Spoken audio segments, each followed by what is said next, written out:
In the quiet heart of a bustling city, a man who has everything discovers he's missing the one thing that matters most. One night in a familiar sanctuary, an unexpected encounter sets in motion a journey of faith, healing, and the kind of love that changes how you see the world, whether or not you have eyes to see. Hello family, welcome to Folktales by Imzi. Please subscribe and like, it means the world to us. Also share this video to your friends and loved ones and turn on post notifications so you don't miss future videos from us. Thank you as you do so. Sit back and relax as we dive into the story. The final chord from the upright piano hung in the air before dissolving into the stillness. The choir had packed up 20 minutes ago, their laughter and conversation fading into the warm Georgia night outside. The faint smell of cornbread from the church kitchen still lingered in the air, mingling with the sharper scent of fresh lemon oil from the polished pews. Malik Howard sat in the far corner of the sanctuary's last pew, his cane leaning against his thigh. His tailored suit jacket was unbuttoned, his tie slightly loosened. The small signs that he'd stopped trying to look like the billionaire everyone expected the moment the doors closed. He had been in plenty of grand spaces before. Conference rooms lined with million-dollar art, opera houses with velvet seats and gold leaf trim, glass penthouses perched above the city. Those places impressed people. This place humbled him. Here, without the cameras, the handshakes, and the shallow compliments, there was no shield. Just him, and the one he'd been avoiding for far too long. The sanctuary wasn't silent. It breathed. A soft hum from the air conditioning threaded through the room. The wooden rafters above groaned quietly, the sound of timber settling for the night. Somewhere up front, a light bulb buzzed faintly over the altar, casting a warm halo that Malik couldn't see, but could feel, like a small heat on his skin when he faced it. He bowed his head, fingers tracing the edges of the worn hymnal on the pew beside him. The texture grounded him, kept him from floating too far into his own thoughts. "Lord," he began, his voice low, almost embarrassed to be speaking aloud. "You know I've never asked you for much. Not really. Not since I was a boy." His throat tightened. His sightless eyes stayed fixed on the floor, as if he might see something in the darkness if he just kept looking. "I've got more money than I could spend in 10 lifetimes. I've got people who'd jump when I call. I've got a name that means something in rooms where the world's decisions get made. And yet, I've never felt smaller than I do right now." He swallowed, his jaw flexing as if the words were fighting their way out. "I'm tired of being seen, but never known. Of folks looking at me and only seeing what I own, not who I am. I'm tired of pretending that's enough." The air in the sanctuary seemed to thicken. Malik rubbed the back of his neck, searching for the right words, then let them break out as a whisper. "If you'd send me a wife, Lord, someone who could see past all that, past the blindness, past the money. Someone who sees me. I promise I'll cherish her the way you intended." A hot tear slipped down his cheek. He brushed it away quickly, but another followed. He leaned forward, elbows on his knees, letting his head hang as if the weight of his loneliness might pull it to the floor. Somewhere in the distance, a door closed softly. The faint click echoed in the hollow of the sanctuary. Malik didn't notice. He was too lost in his prayer. The light above the altar flickered once, then steadied. The silence stretched, wrapping around Malik like a thick quilt. He sat there, letting his breathing slow, feeling the weight in his chest begin to settle. His hands were clasped now, fingers interlocked so tightly that his knuckles ached. Then, so lightly at first he almost thought he imagined it, a hand rested on his shoulder. Warm. Steady. Human. Every muscle in his body stiffened. For a heartbeat, he didn't move, didn't even breathe. He hadn't heard anyone walking up the aisle. No squeak of the polished floorboards, no rustle of clothing. The sanctuary was supposed to be empty. "You're not as alone as you think." The voice was low, rich, and warm, like a gospel alto that could carry through a choir, but chose to speak in a whisper. It had a rhythm to it, unhurried, as if each word had been weighed before being released. Malik turned his head toward the sound, his senses drinking her in.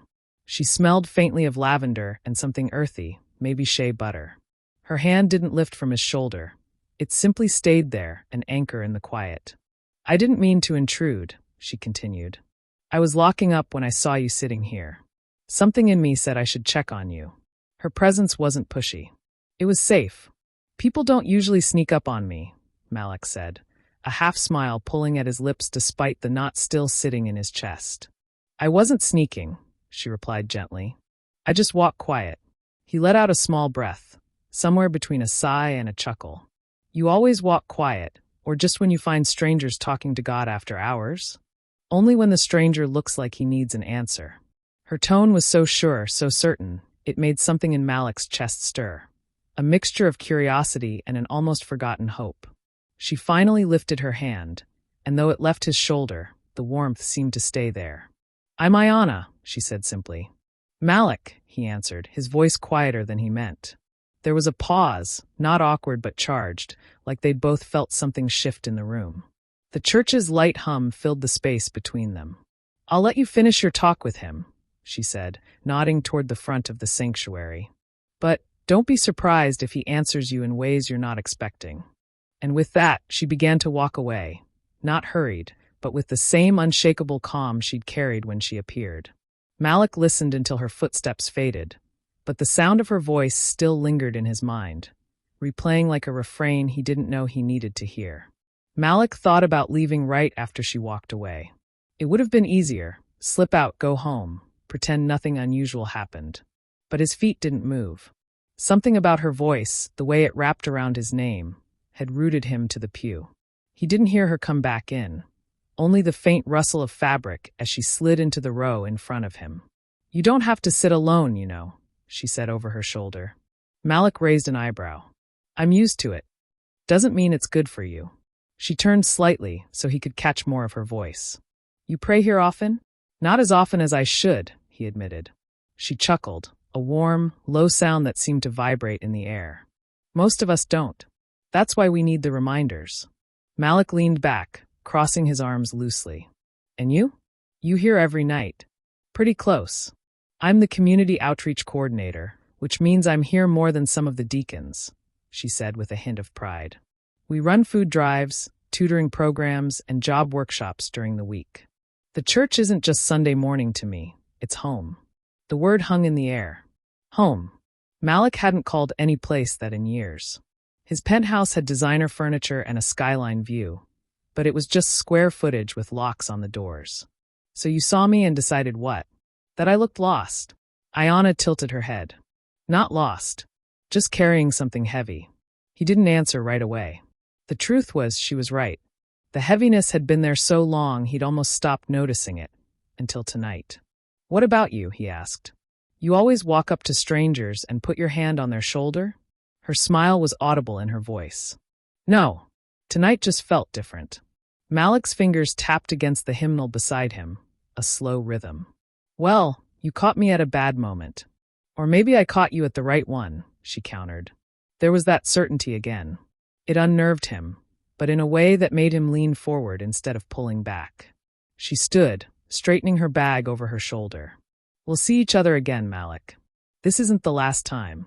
Before he could ask why she was so sure, she started walking toward the side door. He heard the faint jingle of her keys, the soft click as it closed behind her, and then nothing but the hum of the sanctuary again. But this time, it didn't feel quite so empty. The next Wednesday night, Malik returned to New Hope Baptist. He told himself it was just for Bible study. That was the story he'd stick to if anyone asked. But deep down, he knew the truth. He was hoping Ayana would be there. The sanctuary was alive this time, voices chatting, the scrape of folding chairs being set up in a circle near the pulpit, the faint rustle of Bibles opening.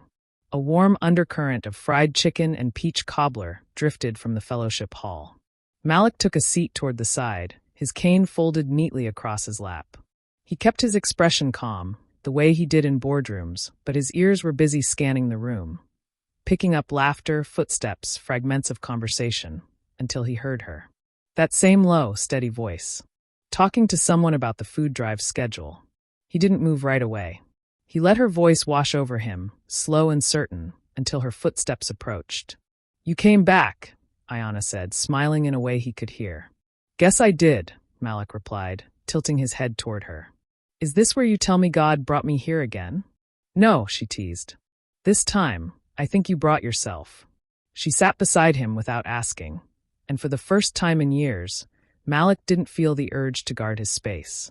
Through Bible study, she read passages with a clarity that made Malik feel like he could see the scenes in his mind. When the others spoke, she listened fully. No phone in her hand, no quick glances around the room. Just steady, present attention. Afterward, while people stacked chairs and gathered plates of dessert, Malik found himself saying, "I'm not much of a regular churchgoer, but I could get used to this." Ayanna glanced at him, her tone gentle. "You could get used to the word, or used to sitting next to me?" He smirked. "Maybe both." She laughed, and something in that sound loosened a knot in him he hadn't realized was there. From that night on, Malik started showing up: Wednesday night Bible study, Sunday service, even the occasional Saturday volunteer shift. Sometimes he prayed, sometimes he didn't. But every time, Ayanna was there, and her presence made the sanctuary feel less like a building and more like a place where he belonged. And Malik Howard, who could have walked into any room in the city and been recognized, found himself quietly grateful that in this one place, he was just Malik. It was a rainy Thursday evening, the kind where the streets glistened under the glow of street lamps and tires hissed through shallow puddles. Bible study had ended early, and most of the members had hurried home before the storm worsened. But Malik lingered.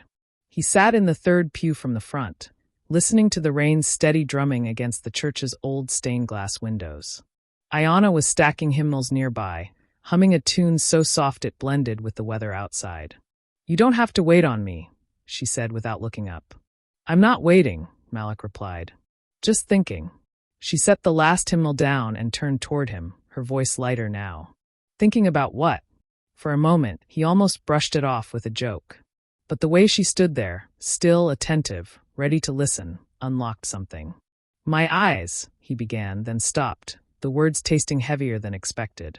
"I wasn't born blind." Ayanna moved closer, sitting at the far end of the pew but leaning in slightly. "Go on." "I was 17. Senior year. I had this girl, high school sweetheart. We were supposed to go to prom together, maybe even college if we played it right. One night, we were driving back from Atlanta after a late movie. I was tired, but I didn't say anything. I thought I could make it." He swallowed hard, his jaw tightening. "I fell asleep at the wheel. Car hit a guardrail, flipped. I woke up in the hospital 3 days later, and I couldn't see a thing." His voice cracked. "She didn't make it." The rain outside seemed to fall harder, matching the heaviness in the air. "I blamed myself. Still do some days. I buried myself in work, built the company, made more money than I knew what to do with. But I never stopped feeling like I lost everything that mattered that night." Ayanna's voice was quiet, steady. "You didn't lose everything. You're still here. Sometimes I wonder if that's the problem," he said bitterly. She reached across the space between them and took his hand. Not a quick, polite touch. Her grip was firm, grounding. "Malik, you may not see the world anymore, but I promise you, you still light up a room. You just don't notice because you've been sitting in your own shadow for too long." For the first time in years, someone's words didn't bounce off the armor he'd built. They sank in. "Thank you," he murmured, and meant it. Ayanna didn't let go right away, and Malik didn't ask her to. The rain kept falling, but inside that sanctuary, for the first time in a long while, the storm inside him felt quieter. The following Sunday, Malik arrived early. He'd gotten into the habit, slipping into his favorite spot halfway down the left aisle, letting the choir's warm-up spill over him like sunlight. But when service started, Ayanna's voice was missing. At first, he told himself she might just be late, or helping in the fellowship hall. But as the choir sang and the pastor began his sermon, the absence pressed on him. He kept waiting to hear that calm, steady tone reading announcements or offering a quiet amen at the right moment. It never came. On Wednesday night, she wasn't at Bible study either. The seat beside him stayed empty. "Miss Ayanna?" He finally asked Sister Lorraine, one of the ushers, after class. "She's tending to family matters, baby," Lorraine said gently. "Her grandmother's been sick down in Savannah. Don't know when she'll be back." Savannah. That was hours away. Malik nodded like it was fine, but the quiet ride home that night said otherwise. The sanctuary suddenly felt like just a building again. Over the next weeks, he kept coming, but without Ayanna, the air in the church seemed thinner. Her laugh wasn't there to spark against his own, Her voice wasn't there to draw colors in his mind. He prayed for her, but these prayers were different, less like the desperate plea of that first night, more like sending something steady into the world for her to catch when she needed it. Still, every time he walked into New Hope, part of him listened for that familiar voice. And every time he didn't hear it, the space she'd filled in him felt just a little larger. It was a bright Sunday morning in early spring, the kind where the sun slid through the stained glass windows in ribbons of red and gold. The choir was already in full voice when Malik stepped inside New Hope. He felt the energy in the air shift, livelier, almost electric, but he couldn't place why. Then he heard it, her voice, leading the congregational prayer, strong and clear. Ayanna. Malik's grip tightened on his cane. He didn't move right away. He just stood there, letting the sound pour over him, filling all the hollow places she'd left. When the prayer ended and the amens echoed through the sanctuary, he found his way to his usual pew. He didn't have to wait long. After service, he felt her hand on his arm. Malik. She said his name like no one else did, slow, with a little weight to it. You came back, he said. It wasn't a question. I did. She paused, her tone softer now. I'm sorry for disappearing. My grandmother, she passed. I'm sorry, Malik said, and meant it. Ayanna nodded. She raised me. When she got sick, I had to be there. And when she went home to the Lord, I needed some time to breathe. They sat on the edge of the pew, letting the hum of conversation and footsteps swirl around them. I didn't want to tell anyone at first, Ayanna continued. Grief can be messy, and I've always been the one people lean on. I wasn't sure how to let anyone lean on me. Malik tilted his head slightly. Maybe next time, you let someone try. She smiled faintly. Maybe I will. Then she looked toward the pulpit and back to him. Sometimes God has us love from afar before he lets us stay. Something in the way she said it made Malik's heart slow. It wasn't just about her grandmother. It was about them. Then I hope he's letting you stay now, Malik said. I hope so too. For the first time in weeks, the sanctuary felt alive again. Not just because she was there, but because she had chosen to come back. New Year's Eve at New Hope was something Malik had only heard about before. People said the church seemed to breathe a little deeper, the music a little louder, the prayers a little stronger. He arrived early, the sanctuary already alive with the murmur of greetings and the shuffling of winter coats.